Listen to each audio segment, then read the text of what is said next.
So here I am again, as I said on my last video. Tonight's trip is down at Corton beach in Suffolk in the search of sole. Tried a few times this year, so far it's done it with no avail.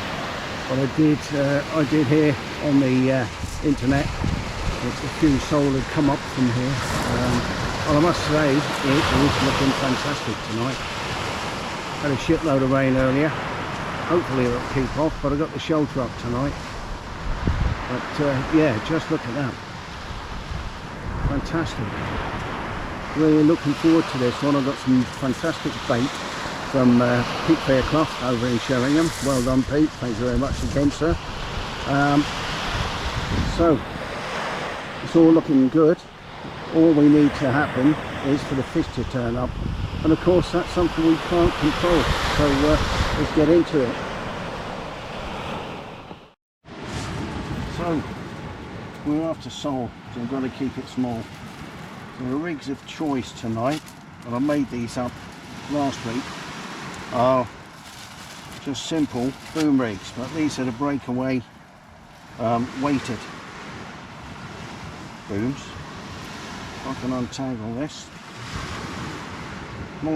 Nice invention, because the sole like their food hard on the bottom, and these booms seem to be a good aid to doing that for you. Short snoods, very short snoods, if you can see that. Still in a tangle. Let me get that. Basically,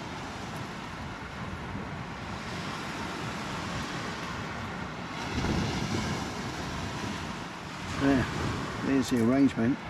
So one fishes directly next to the lead, another one halfway, and then the other one right off the top. So a good spread. Size 4 hooks, which I've offset slightly as well, and that there, if you can see, so you can see that. These are the weighted booms. You might just be able to see that lump of lead on those. Give them a whirl. They did actually pick up quite a few fish last week when I was fishing Dunwich, just not the intended species. We didn't have any sole. Had lots of other small stuff, not the sole. The other rig I'm going to be fishing is my favourite, and that is just a 2-hook loop rig. 2-hook loop. I've got short snoods with size 2s offset again on this one. Nice simple rig. I do like the loop rig, or the Wessex rig. So you get to fish either 1 or 2 up, and then another one off the bottom of the rig, and basically it can be as long as you want within reason. So it's just a nice way to present baits.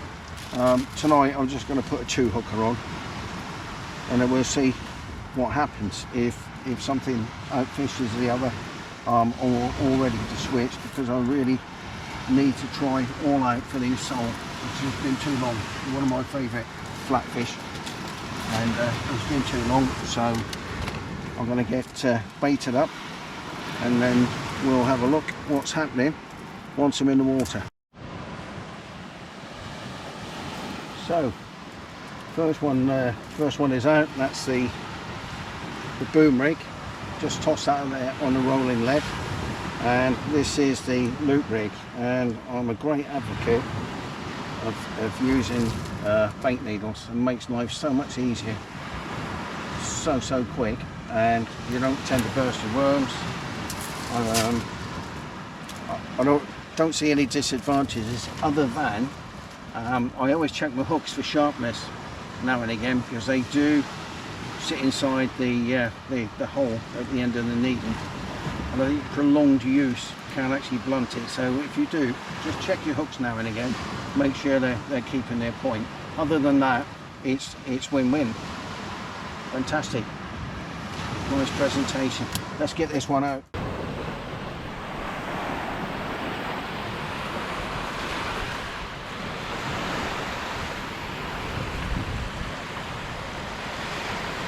Already got a decent pump on that first rod I put out, which is a boom rig. There's 3 hooks here though, so I'm going to let it sit for a while. See if we can get a triple header first cast. But yeah, that's good. Unless, could be the whiting. The only danger here, I think the whiting are already in around here, but that's what there is. We're going to have to fish through them.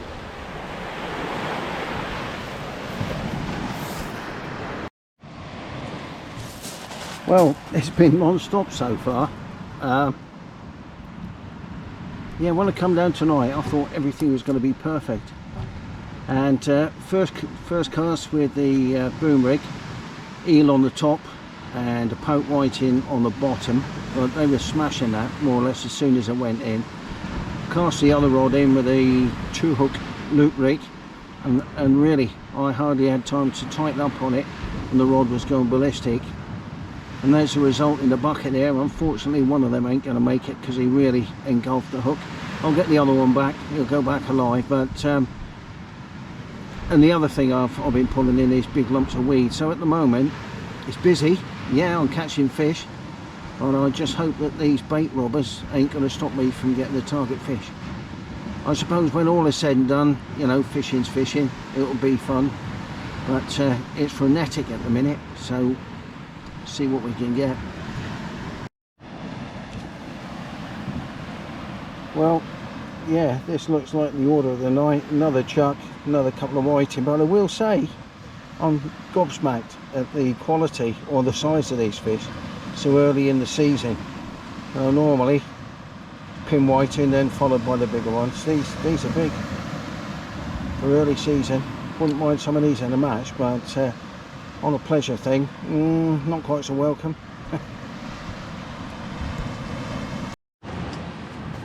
Well, I haven't stopped since I came down here, which I shouldn't complain at. I've just come off the back of 4 competitions called King of the Shingle, run by the Norfolk Angling Club.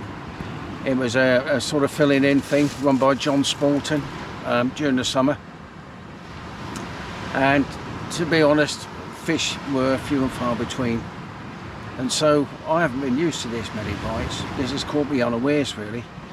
The last match I'd done, actually I struggled. I didn't have a bite at all, probably along with my neighbours, nothing at all. So to come down here tonight and be instantly inundated with bites, and cracking bites as well. I've only just moved on to braid and Conti rods, so this is the first time I've had sort of whiting hitting the rods, so it's something else for me. I've got to sit on my hands a bit. They're massive bites, but of course on braid, yeah, you've got to sit on it a bit, you can't strike them. But yeah, it's good fun. Just not what I expected really. Well, we'll crack on.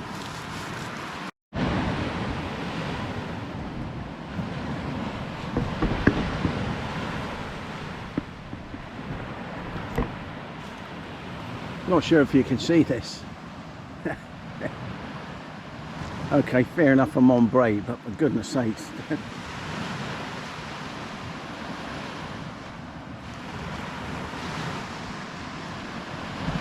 Unbelievable. Gonna have a look at these, I guess.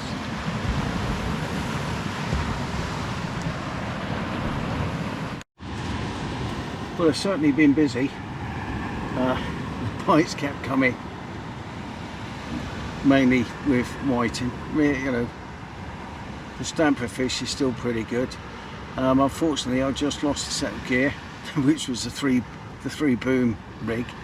Unusual really. I've been hauling up in the same place all night, and that time had a couple of fish on, got it in. I could almost see my leader, and it's gone solid, and I've lost the kit, so I've just re-kitting it in a minute. Meanwhile, I've still been hauling fish up on the other rig, the 2-hook loop rig, and I've got this little fella. I don't think I've ever seen anything quite so cute as this. Hopefully you can see it. Little dogfish. Look at the size of this little fella. Feisty little bugger. He'll go back. I don't think I've ever caught a dogfish that small. What a beauty though. Absolute little beauty. Let's see if I can get that right back. Look at him. And he was beautifully hooked. He didn't gorge the hook, so he'll go back to fight another day. Beautiful markings on it. What a little cracker. Let's get going. So, a moment ago I showed you the world's smallest dogfish, and that's followed. It's followed next chunk by this big boy here, smooth hound. Look at these. Would you ever go swimming on the waters of Corton with these massive sharks lurking in the waters? What a little beauty. They're so perfect, aren't they? Let's get him back. Well, not sure what's happening tonight, but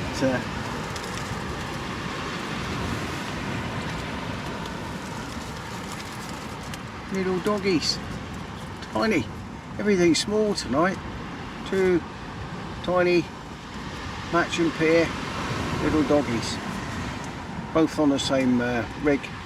It was the 2-hook loop, both on lug, both on the same cast. I mean, they're not big, but they're just darling little fish, beautiful little things, and they give me some work to do. I love it. Put them back. We'll find a big one. Well, it's turning out to be a bit of a strange night.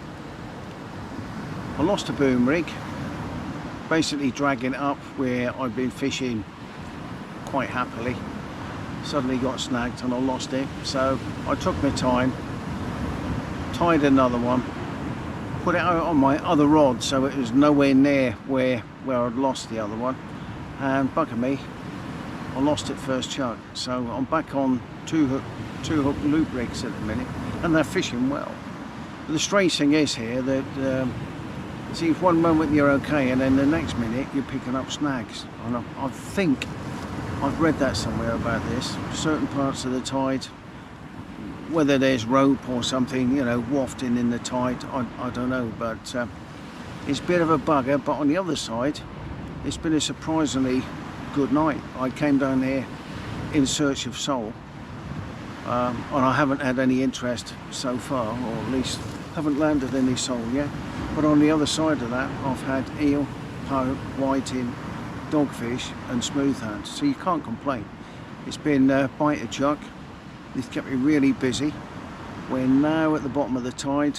I've got plenty of fresh bait there, so I'm going to fish first 2 to 3 hours of the tide up, see what comes. I think the snags might disappear, and hopefully the target species will make its way in and find my hooks.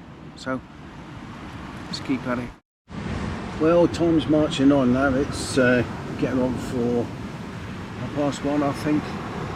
So we're 1.5 hours up on the tide, and to be honest, it's died.